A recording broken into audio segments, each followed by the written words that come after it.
ഇന്ത്യയും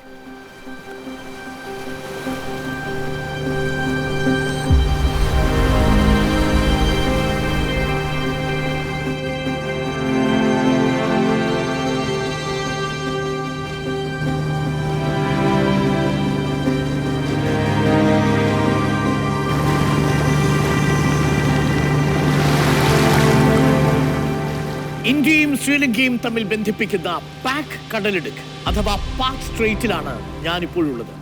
എന്റെ പിന്നിൽ കാണുന്നതാണ് ശ്രീലങ്കയിലെ തലൈമന്ന, രണ്ട് സമുദ്രങ്ങളുടെയും സംഗമഭൂമി. അങ്ങ് കിഴക്കു ഭാഗത്ത് ബംഗാൾ ഉൾക്കടൽ, പടിഞ്ഞാറു ഭാഗത്ത് ഇന്ത്യൻ മഹാസമുദ്രം. ഭൂമിശാസ്ത്രപരമായും ചരിത്രപരമായും ഐതിഹ്യപരമായും സവിശേഷതയുള്ള ഭൂപ്രദേശം. പവിഴപ്പുറ്റുകളാലും മറ്റ് നിരവധി അത്യപൂർവമായ ജലജീവികളാലും സമൃദ്ധമാണ് ഈ മേഖല. ഇതിഹാസ കാവ്യമായ രാമായണ കാലഘട്ടം മുതൽ ഇന്ത്യയും ശ്രീലങ്കയുമായുള്ള ബന്ധം പരാമർശിക്കുന്നുണ്ട് ഈ മേഖലയെക്കുറിച്ച്. മറ്റേതൊരു രാജ്യത്തെക്കാളും കുറഞ്ഞ അളവിൽ സമുദ്രാതിർത്തി പങ്കിടുന്നു എന്നുള്ളതാണ് ഈ പ്രദേശത്തിന്റെ പ്രത്യേകത.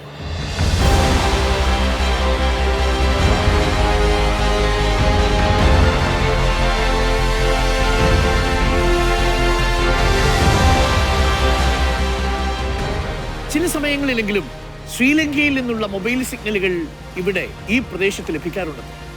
എത്രയടുത്താണ് ലങ്കയെന്നത് മനസ്സിലാക്കാൻ ഇത് തന്നെ ധാരാളം. 30 കിലോമീറ്റർ മാത്രമാണ് ഞാൻ ഇപ്പോൾ നിൽക്കുന്ന ഈ പാക് സ്ട്രെയിറ്റിൽ ഇന്ത്യയുടെ അതിർത്തിയിൽ നിന്നും ശ്രീലങ്കയിലേക്ക്. 30 കിലോമീറ്റർ ഓൺലി.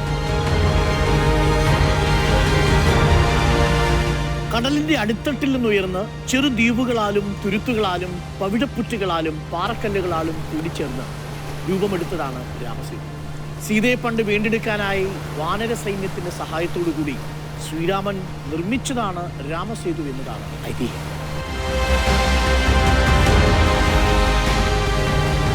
രാമസേതു പൊളിച്ചുമാറ്റി സുഗമമായ കപ്പൽ ഗതാഗതത്തിന് വഴിയൊരുക്കാൻ വിഭാവനം ചെയ്ത രാമസേതു പദ്ധതിയാണ് ഈ പ്രദേശത്തെ വീണ്ടും ചർച്ചയാക്കിയത്. ശ്രീലങ്കൻ തുറമുഖങ്ങളെ ആശ്രയിക്കാതെ തന്നെ ശ്രീലങ്കയ്ക്കും ഇന്ത്യക്കും ഇടയിലുള്ള താരതമ്യേന എളുപ്പവും ദൈർഘ്യം കുറഞ്ഞതുമായ കപ്പൽചാൽ രൂപപ്പെടുത്തുക എന്നതായിരുന്നു പദ്ധതിയുടെ ഉദ്ദേശലക്ഷ്യം. പല കോണുകളിൽ നിന്ന് എതിർപ്പുയർന്നതോടെ പദ്ധതി നടപ്പായില്ല.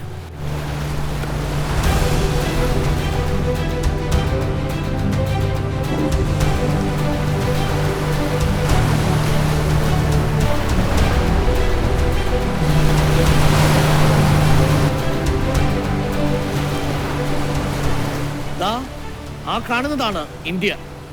പാമ്പൻ ദ്വീപിലെ ധനുഷ്കോടി. തമിഴ്നാടിന്റെ തെക്കുകിഴക്കാണ് പാമ്പൻ ദ്വീപ്. പാമ്പൻ ദ്വീപിന്റെ തെക്ക് കിഴക്കേ അറ്റമാണ് the last land of India എന്നറിയപ്പെടുന്ന ധനുഷ്കോടി. ലോക ഭൂപടത്തിൽ ഇന്ത്യയുടെ തെക്കേ അറ്റം പരിശോധിച്ചാൽ ശ്രീലങ്കയിലേക്ക് വരച്ചിട്ടും എത്താതെ പോയ ഒരു ഭൂഭാഗം കാണാം. അതാണ് അരിച്ചൽ മുന.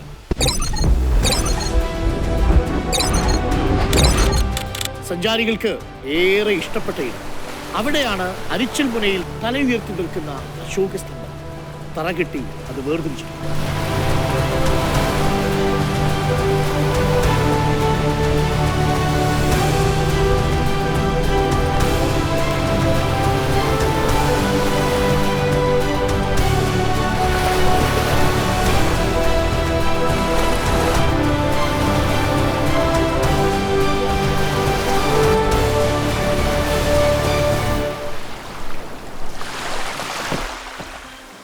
ഇപ്പോൾ ഞാൻ നിൽക്കുന്ന ഈ കടൽപ്പാലത്തിന് പകരം പണ്ട് ഒരു കടൽപ്പാലം ഉണ്ടായിരുന്നു.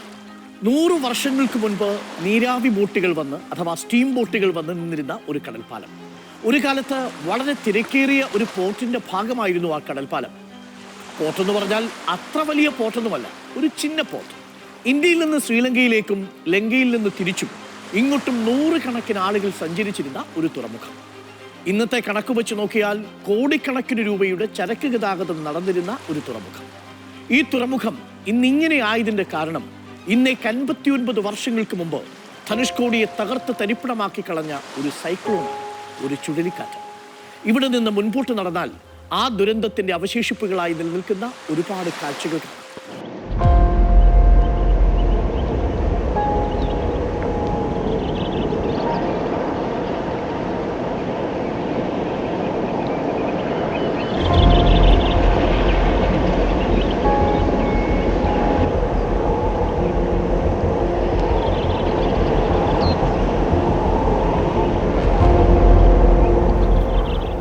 ധനുഷ്കോടിയിലെ പ്രധാനപ്പെട്ട കേന്ദ്രമായിരുന്ന റെയിൽവേ സ്റ്റേഷന്റെ അവശിഷ്ടങ്ങൾക്കടുത്താണ് ഞാനിപ്പോൾ നിൽക്കുന്നത്.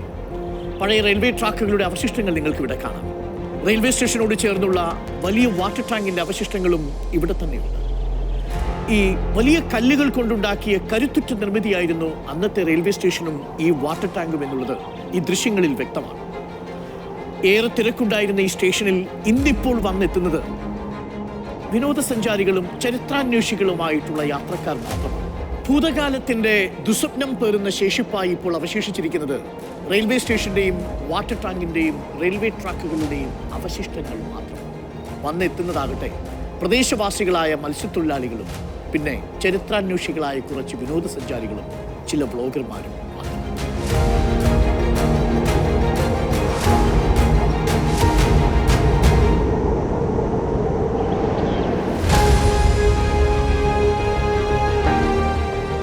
ദക്ഷിണ റെയിൽവേയുടെ ചരിത്രത്തിന്റെ നാഴികക്കല്ലിന്റെ ഭാഗമായിരുന്നു ഈ രാമേശ്വരം ധനുഷ്കോടി റെയിൽവേ പാത. ഈ പാത പുനരുജ്ജീവിപ്പിക്കാൻ റെയിൽവേ ഒരു പദ്ധതി തയ്യാറാക്കിയിരുന്നു. സർവേ നടത്തി തുകയും അനുവദിച്ചു. ഈ സമയത്താണ് പാരിസ്ഥിതികാഘാത മേഖല എന്ന വിഷയം ചൂണ്ടിക്കാട്ടി തമിഴ്നാട് സർക്കാർ എതിർപ്പറിയിച്ചത്. 700 കോടി രൂപ ചെലവാണ് പ്രതീക്ഷിച്ചിരുന്നത്. അങ്ങനെ 55 വർഷത്തിന് ശേഷം 17 കിലോമീറ്റർ ദൂരം റെയിൽവേ ലൈൻ പുനരുജ്ജീവിപ്പിക്കാനുള്ള പദ്ധതി പാതി വഴിയിൽ നിലച്ചു.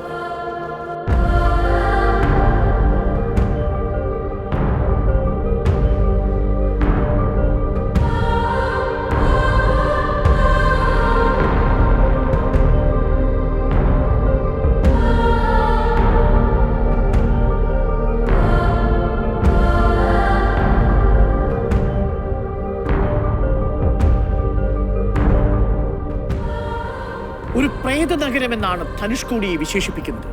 Ghost city. സ്കൂൾ, ആശുപത്രി, customs office, post office, railway hospital, railway quarters, port ഓഫീസുകൾ, മാർക്കറ്റ്, ചർച്ച്, അമ്പലം, ബുദ്ധസന്യാസികൾക്കുള്ള ധർമ്മശാല, ടൂറിസ്റ്റുകൾക്ക് താമസിക്കാനുള്ള സ്ഥലം, അങ്ങനെ പലതും ഈ ധനുഷ്കോടിയിലുണ്ടായിരുന്നു. എന്നാൽ ഇന്ന് അവശേഷിക്കുന്നത് ഒരു പ്രാഥമിക വിദ്യാലയം മാത്രമാണ്. എന്തൊക്കെയായിരുന്നു ഈ സ്ഥാപനങ്ങൾ? ഇവിടെ കാണുന്നത് ഏതിൻ്റെയൊക്കെ അവശിഷ്ടങ്ങളാണ് എന്നത് പൂർണ്ണമായും തിരിച്ചറിയാൻ കഴിയുന്നില്ല. ഹോസ്പിറ്റലുകളുടെയും പിന്നെ ചെറിയ സ്റ്റോറേജ് സ്പേസുകളും മാത്രമാണ് തിരിച്ചറിയാൻ സാധിക്കുന്നത്. ഇന്നിപ്പോൾ ധനുഷ്കോടിയിലെത്തിയാൽ സഞ്ചാരികൾക്ക് കാണാൻ കഴിയുക മുത്തുമാലയും പവിഴമാലയും ശംഖുമൊക്കെ വിറ്റ് ജീവിക്കുന്ന സ്ത്രീകളുടെയും കുട്ടികളുടെയും കാഴ്ച മാത്രമാണ്. പ്രാഥമിക വിദ്യാഭ്യാസം കഴിഞ്ഞ് ഉപരിപഠനത്തിന് പോകണമെങ്കിൽ അങ്ങ് രാമേശ്വരത്ത്.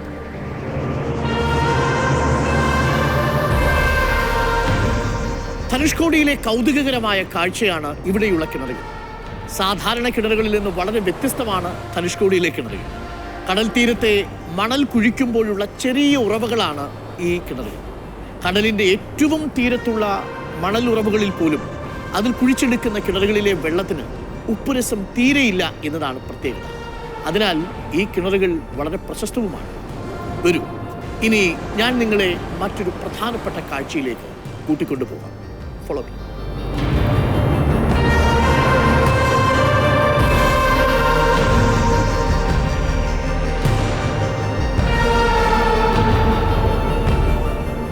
ധനുഷ്കോടിയിലെത്തുന്ന എല്ലാ വിനോദസഞ്ചാരികളെയും വളരെ ആകർഷിക്കുന്ന ഒരു ക്രിസ്ത്യൻ ദേവാലയം, വിശുദ്ധ ആന്റണീസിന്റെ ദേവാലയം. നിർമ്മിച്ചിരിക്കുന്നത് പവിഴപ്പുറ്റുകളും പാറകളും കൊണ്ടാണ്. കൂറ്റൻ രാക്ഷസ തിരകളെ എങ്ങനെയാണ് ഈ വലിയ സൗധം അതിജീവിച്ചത് എന്നത് നമ്മളെ അതിശയിക്കും.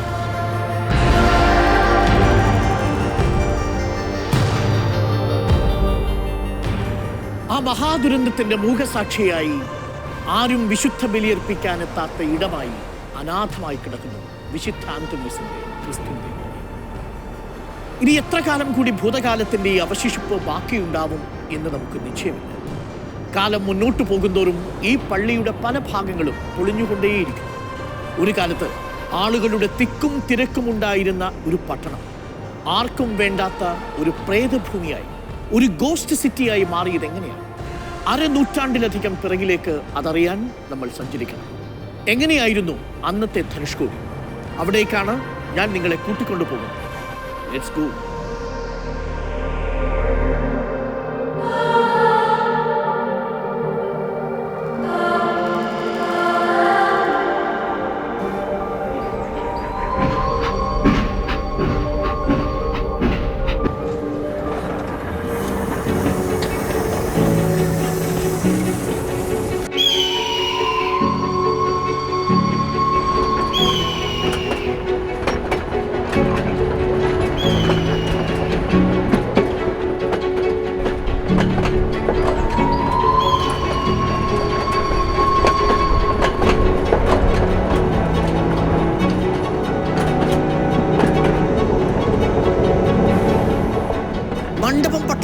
രാമേശ്വരത്തെയും ബന്ധിപ്പിക്കുന്ന ഒരു വലിയ അത്ഭുത കാഴ്ചയിലേക്കാണ് ഇനി ഞാൻ നിങ്ങളുടെ ശ്രദ്ധയെ ക്ഷണിക്കുന്നത്.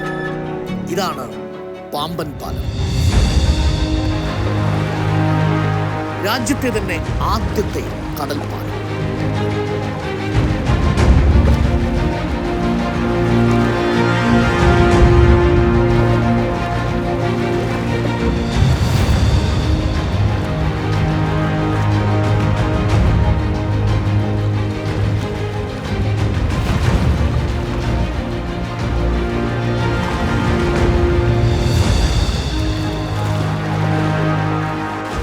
ഇന്ത്യൻ വൻകരയെ രാമേശ്വരവും ധനുഷ്കോടിയും ഉൾപ്പെടുന്ന പാമ്പൻ ദ്വീപിലേക്ക് ബന്ധിപ്പിക്കാൻ ബ്രിട്ടീഷുകാരാണ് ഈ പാമ്പൻ പാലം പണിതത്.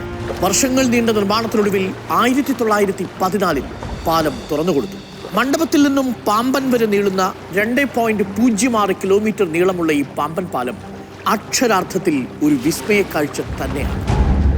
അന്നത്തെ എഞ്ചിനീയറിംഗ് വൈദഗ്ധ്യത്തിന്റെ നേരിട്ടുള്ള സാക്ഷ്യപ്പെടുത്തലാണ് ഈ പാമ്പൻ പാലം എന്ന അദ്ഭുത കാഴ്ച.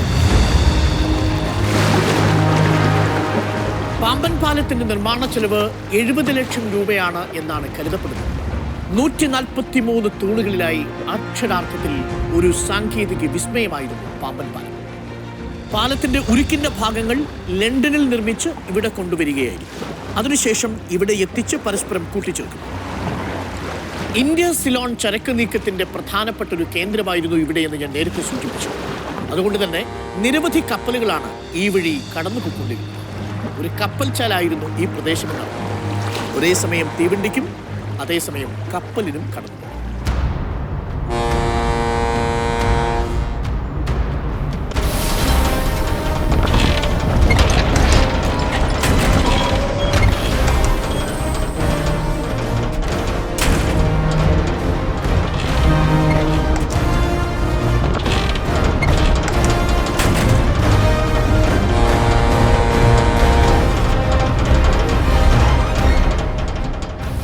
കപ്പലുകൾക്ക് പോകാനായി പാലത്തിന്റെ നടുഭാഗം രണ്ടായി തുറക്കും. അതായത് ഒരു വാതിൽ തുറക്കുന്നത് പോലെ. ഡബിൾ ലീഫ് ബാസ്ക്യൂൾ സെക്ഷൻ ആണ് ഇതിന്റെ പ്രത്യേകത. കപ്പലുകൾ കടന്നു പോകുമ്പോൾ ഷെർസർ റോളിംഗ് ടൈപ്പ് ലിഫ്റ്റ് സ്പാൻ വഴി പാലം തുറക്കും. ഒരു നൂറ്റാണ്ട് മുൻപാണ് സാങ്കേതിക വിദ്യ എന്ന് ഓർമ്മിക്കുമ്പോഴാണ് അതിന്റെ അത്ഭുതം കൂടുന്നത്.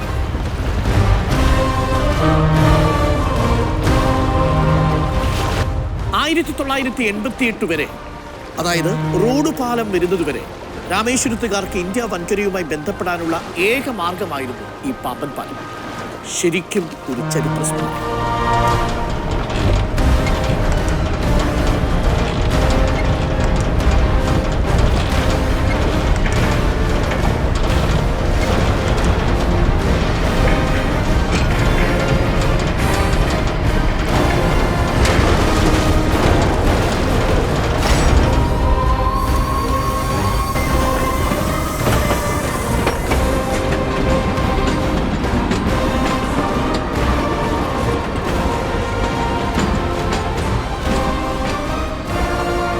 മീറ്റർ ഗേജ് ആയിരുന്ന പാലത്തെ 2007 ബ്രോഡ് ഗേജ് ആക്കി. ഇപ്പോൾ പാമ്പൻ പാലത്തിലൂടെയുള്ള ഗതാഗതം പൂർണ്ണമായും നിരോധിച്ചിരിക്കുകയാണ്. അറ്റകുറ്റപ്പണികൾ പലതവണ നടത്തിയെങ്കിലും അപകട സാധ്യത കണക്കിലെടുത്താണ് ഗതാഗതം നിരോധിച്ചത്.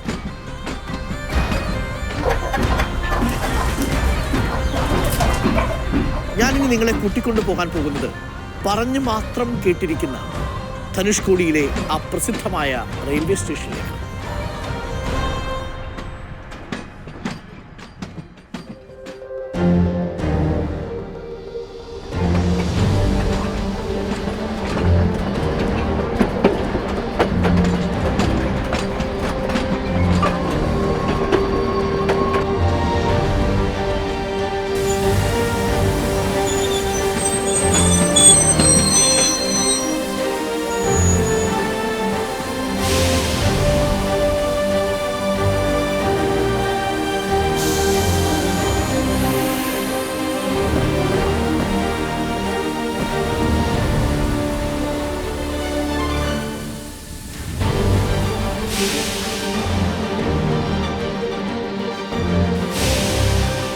ധനുഷ്കോടി എന്ന തുറമുഖ നഗരത്തിന്റെ ഒരു പ്രധാന കേന്ദ്രമായിരുന്നു ഈ റെയിൽവേ സ്റ്റേഷൻ.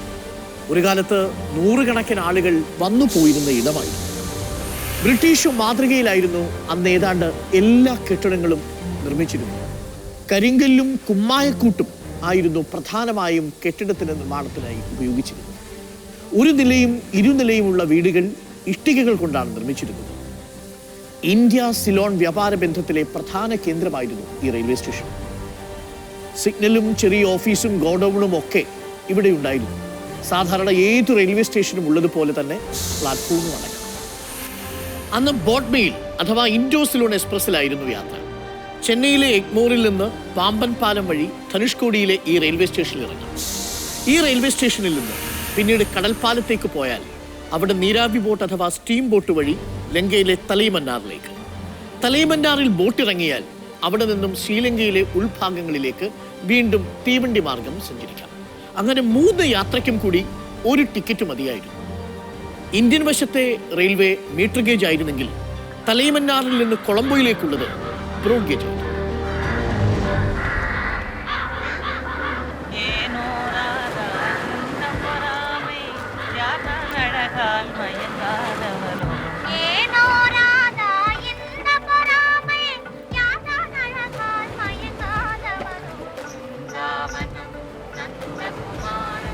മത്സ്യത്തൊഴിലാളികളായിരുന്നു ധനുഷ്കോടിയിൽ തിങ്ങിപ്പാർത്തവരിലേറെ.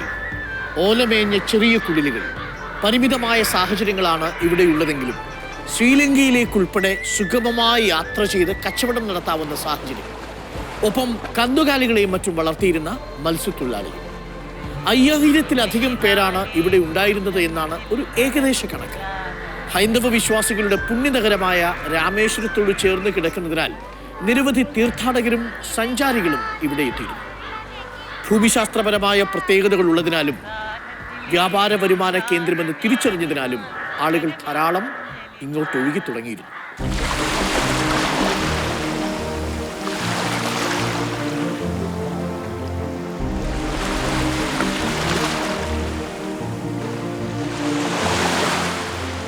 പത്തൊൻപതാം നൂറ്റാണ്ടിന്റെ തുടക്കത്തിൽ സിലോണിൽ ബ്രിട്ടീഷുകാർ തേയില, കാപ്പി, റബ്ബർ എന്നിവയുടെ കൃഷി ആരംഭിച്ചതോടുകൂടി തമിഴ്നാടിനും ലങ്കയ്ക്കുമിടയിൽ കൂടുതൽ ഗതാഗത സൗകര്യങ്ങൾ ആവശ്യമായിരുന്നു. മദ്രാസിൽ നിന്ന് തൂത്തുക്കുടിയിലേക്ക് 1880-ൽ ട്രെയിൻ സർവീസ് ആരംഭിച്ചു. തൂത്തുക്കുടിയിൽ നിന്ന് തലൈമന്നാറിലേക്ക് ഫെറി സർവീസും. പക്ഷെ തൂത്തുക്കുടിയിൽ നിന്ന് തലൈമന്നാറിലേക്കുള്ള യാത്ര അങ്ങേയറ്റം ക്ലേശകരമായിരുന്നു. യാത്രയുടെ സമയദൈർഘ്യമായിരുന്നു പ്രധാന പ്രശ്നം. 280 കിലോമീറ്റർ ആയിരുന്നു തൂത്തുക്കുടിയിൽ നിന്നും കൊളംബോയിലേക്കുള്ള ദൂരം. എന്നാൽ ധനുഷ്കോടിയിൽ നിന്നും തലൈമന്നാറിലേക്കുള്ള ദൂരമാവട്ടെ വെറും 35 കിലോമീറ്റർ. ഈ സമയദൈർഘ്യവും യാത്രാദൈർഘ്യവും കുറയ്ക്കുക എന്നതായിരുന്നു പുതിയ പാതയുടെ ലക്ഷ്യം. അങ്ങനെ ഫെറി സർവീസ് തുടങ്ങാൻ തീരുമാനമായി. 2 പാസഞ്ചർ ഫെറി സർവീസുകൾ മാത്രമാണ് തുടക്കത്തിലുണ്ടായിരുന്നത്. ഇർവിൻ, ഗോഷൻ എന്നീ പേരുകളിലാണ് ഈ 2 ഫെറി സർവീസുകളും അറിയപ്പെട്ടിരുന്നത്. ശ്രീലങ്കയിലെ തേയിലത്തോട്ടങ്ങളിലേക്കും മറ്റും തൊഴിലാളികളെ കൊണ്ടുപോകാൻ മാത്രമല്ല, മത്സ്യബന്ധന വ്യവസായത്തെ പ്രോത്സാഹിപ്പിക്കാനും ഈ ഫെറി സർവീസ് സഹായിച്ചു. ചെറുകിട കച്ചവടക്കാർക്ക് ശ്രീലങ്കയിലേക്കും തിരിച്ചും ദിനംപ്രതി യാത്ര ചെയ്യാനും കച്ചവടം നടത്താനും ഫെറിയിലൂടെ സാധിച്ചു. ചെന്നൈയിൽ പോയി തിരിച്ചു വരുന്നതിലും വേഗം ഈ ഫെറി സർവീസിലൂടെ കൊളംബോയിൽ പോയി തിരിച്ചു വരാം എന്നർത്ഥം. ഒരർത്ഥത്തിൽ തമിഴ്നാടുകാരുടെ ഗൾഫായിരുന്നു ഈ പറയുന്ന സിലോൺ. മാത്രവുമല്ല, ബ്രിട്ടീഷുകാർ അവരുടെ വിനോദസഞ്ചാരത്തിന്റെ മേഖലയായി സിലോണിനെ തിരഞ്ഞെടുക്കുകയും ചെയ്തു. അങ്ങനെ അവർ ഫെറിയിലൂടെ തലൈമന്നാറിലേക്ക് യാത്ര നടത്തി.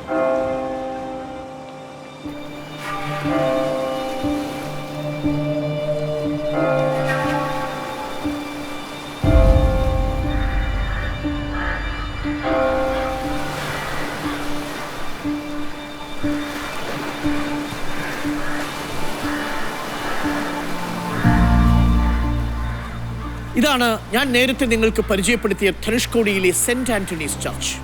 പഴയ ബ്രിട്ടീഷ് ശില്പകലാ മാതൃകയിലുള്ള കെട്ടിടം. ഈ കെട്ടിടത്തിന്റെ നിർമ്മാണ രീതിയെക്കുറിച്ചോ അതിലെ വാസ്തുവിദ്യയെക്കുറിച്ചോ ഒന്നും കാര്യമായ രേഖകളില്ല. ഇതെല്ലാം റിപ്പോർട്ടറിന്റെ AR ഗ്രാഫിക്സ് ടീം അവരുടെ സങ്കല്പത്തിലൂടെ, ഭാവനയിലൂടെ സൃഷ്ടിച്ചെടുത്ത രൂപങ്ങളാണ്. വിശ്വാസികളും സഞ്ചാരികളും ഒക്കെയായി 100 കണക്കിന് ആളുകളാണ് ഇവിടെ അക്കാലത്തെത്തിയിരുന്നത്. പവിഴപ്പുറ്റുകളും പാറക്കല്ലുകളും കൊണ്ടുള്ള മനോഹരമായ നിർമ്മിതി ആരെയും ആകർഷിക്കും.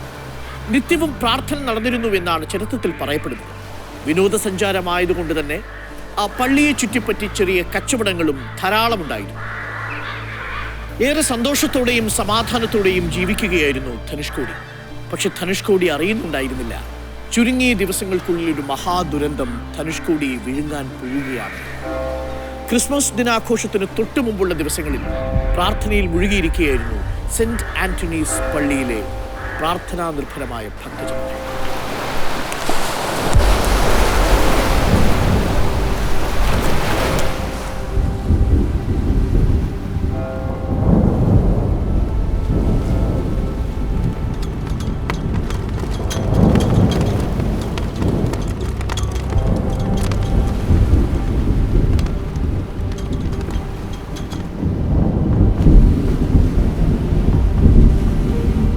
ആയിരത്തി 1964 ഡിസംബർ മാസം 17-ാം തീയതി, സമയം 4:30. തെക്കൻ ആൻഡമാൻ കടലിൽ ഒരു ന്യൂനമർദ്ദം രൂപം കൊള്ളുന്നു. ഡിസംബർ 19 ആയപ്പോഴേക്കും അതൊരു ഉഗ്രപ്രതാപിയായ ചുഴലിക്കൊടുങ്കാറ്റായി മാറി. 2 ദിവസം കഴിഞ്ഞപ്പോഴേക്കും വേഗം കൂടി പടിഞ്ഞാറോട്ടേക്ക് ദിശ നീങ്ങി. ഡിസംബർ 22-ന് ചുഴലിക്കാറ്റ് ശ്രീലങ്കയിൽ, അതായത് അന്നത്തെ സിലോണിലെത്തി. തീരപ്രദേശത്ത് ചുഴലിക്കാറ്റ് ആഞ്ഞടിച്ചു. കനത്ത നാശനഷ്ടമാണ് ശ്രീലങ്കൻ തീരത്തുണ്ടായത്. 15 അടിയോളം ഉയരത്തിൽ വലിയ തിരമാലകൾ വന്നു. ജാഫ്നയിൽ മാത്രം 5000-ഓളം വീടുകളും 700-ലധികം മത്സ്യബന്ധന ബോട്ടുകളും നശിച്ചു. മാന്നാറിലേത് ഏറ്റവും വലിയ നാശമായിരുന്നു. ട്രിഗോമാലി തുറമുഖം തകർന്നടിഞ്ഞു. ഏക്കർ കണക്കിന് കൃഷി നശിച്ചു. 1000-ലധികം പേർ മരിച്ചു. നിരവധി പേരെ കാണാൻ. 2000 കോടിയിലധികം രൂപയുടെ നാശനഷ്ടമാണ് ഉണ്ടായത് എന്നാണ് കണക്കാക്കുന്നത്. സിലോണിനെ ബാധിച്ച ഏറ്റവും വലിയ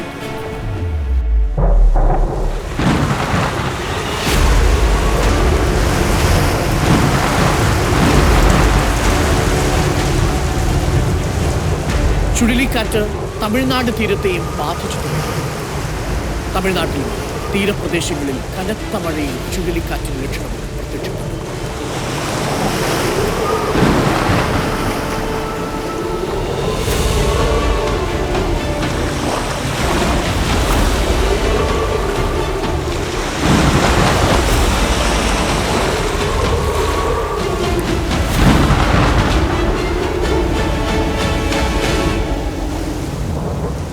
ധനുഷ്കോടിയെ അപ്പാടെ കടൽ വിഴുങ്ങിയ ആ രാത്രി, കടൽ സംഹാര താണ്ഡവമാടുന്നത് അറിയാതെയാണ് ആ ലോക്കോ പൈലറ്റ് ആ പാസഞ്ചർ ട്രെയിൻ എടുത്തത്. Train number 653, Pamban Dhanushkodi passenger. ഇടയ്ക്കിടയ്ക്ക് സിഗ്നൽ തകരാറിലാവുന്നത് കൊണ്ട് ലോക്കോ പൈലറ്റ് സിഗ്നൽ തകരാറാണെന്ന് അറിഞ്ഞില്ല. പക്ഷേ സിഗ്നലുകളെല്ലാം തകരാറിലായി.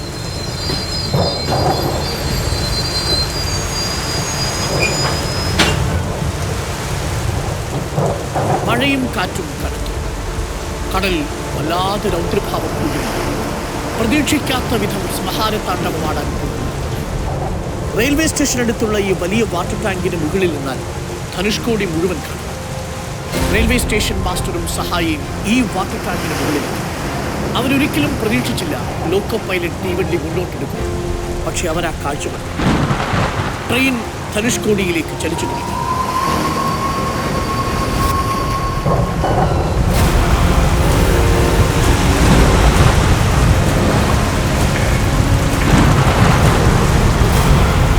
കനത്ത മഴയെ അവഗണിച്ച് ലോക്കോ പൈലറ്റ് ട്രെയിൻ മുന്നോട്ട്. പെട്ടെന്ന് രാക്ഷസ തിരകൾ ആഞ്ഞടിച്ചു. 6 കോച്ചുകൾ ഒലിച്ചു. 110 യാത്രക്കാരും 5 ജീവനക്കാരുമായി വന്ന ആ ട്രെയിൻ ഒരു ദുരന്തത്തിലേക്കാണ് ചൂളം പിടിച്ച് കടന്നത്.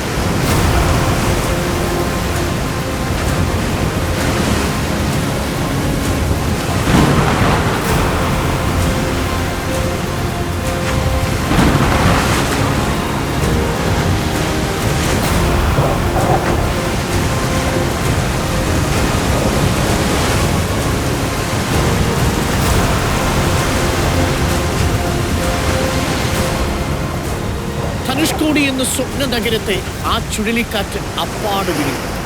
മണിക്കൂറിൽ 280 കിലോമീറ്റർ വേഗതയിൽ സഞ്ചരിച്ചു വന്ന ചുഴലിക്കാറ്റ് ധനുഷ്കോടി ആഞ്ഞടിച്ചു. ഉറക്കത്തിലേക്ക് വഴുതി വീണ കുഞ്ഞുങ്ങൾ ഉൾപ്പെടെ 1000-ലധികം പേരുടെ ജീവൻ പേമാരി ചുഴലി. റെയിൽവേ സ്റ്റേഷനും സ്കൂളും പോസ്റ്റ് ഓഫീസും ആശുപത്രിയും അടക്കം ധനുഷ്കോടിയിലെ എല്ലാം ആ ചുഴലിയിൽ തകർന്ന് തരിപ്പണമായി.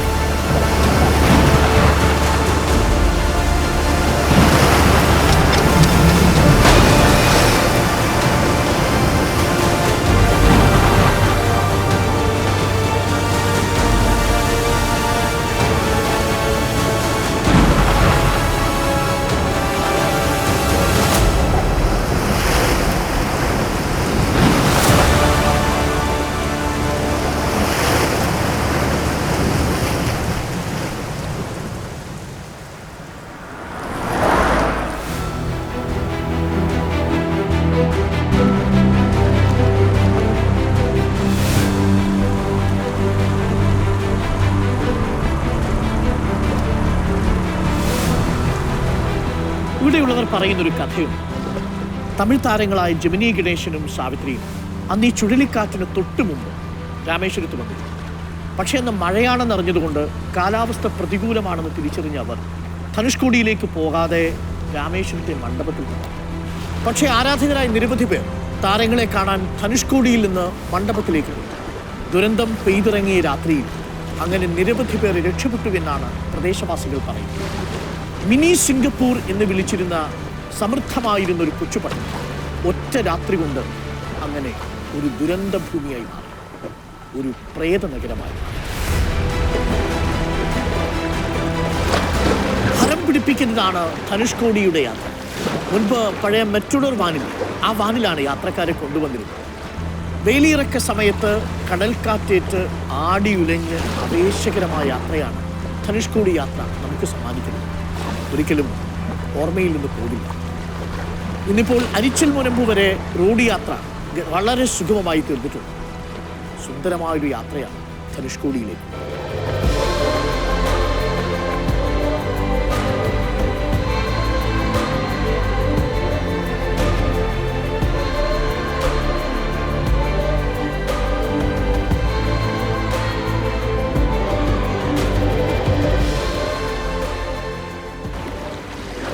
ദുരന്തത്തിൽ തകർന്ന പാമ്പൻ പാലം 40 ദിവസം കൊണ്ട് മെട്രോമാൻ ഇ ശ്രീധരന്റെ നേതൃത്വത്തിൽ അറ്റകുറ്റപ്പണികൾ നടത്തി ഗതാഗതയോഗ്യമാക്കി.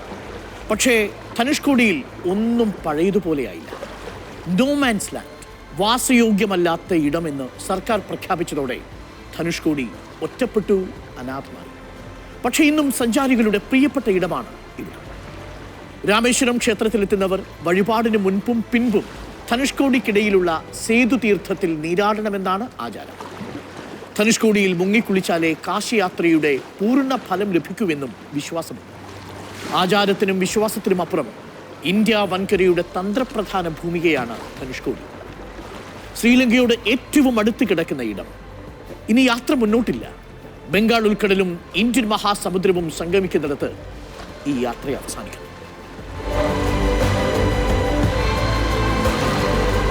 ചരിത്രത്തിലെ നടുക്കുന്ന ഓർമ്മകൾ ഹൃദയഭാരമാകുമ്പോൾ ഒരു നെടുവീർപ്പോടുകൂടിയല്ലാതെ ആർക്കും ധനുഷ്കോടിയിൽ നിന്ന് മടങ്ങാനാവില്ല. പ്രകൃതിയതിൻ്റെ രൗദ്രം തീർത്ത ധനുഷ്കോടിയിൽ സ്വപ്നങ്ങൾ ബാക്കിയാക്കി പൊലിഞ്ഞ ജീവനുകൾക്ക് ഹൃദയം തൊട്ട് പ്രണാമം.